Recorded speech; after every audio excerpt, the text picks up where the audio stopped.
They were on their way. Probably, I would imagine, they might have still had a little bit of doubt. Who knows?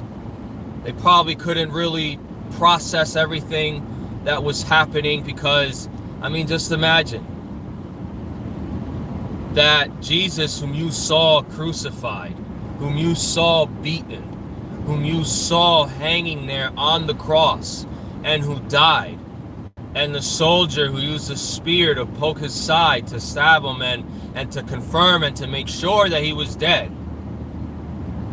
And yet now you hear he's risen, the tomb is empty, an angel was there, Jesus was not in the tomb, and then you're told to go and tell the disciples who were in hiding,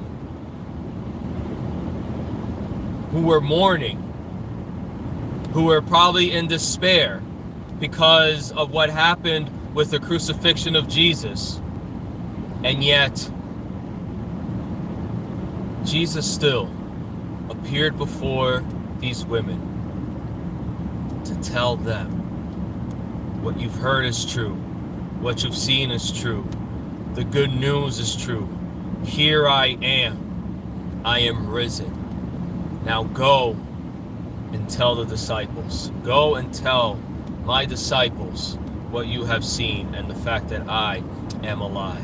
You see, what I take from that is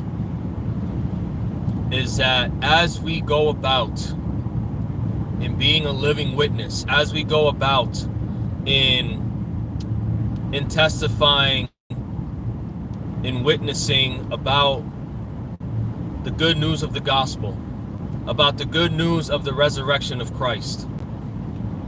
Christ is there to reassure us. Christ is there to encourage us. Christ is there to push us along.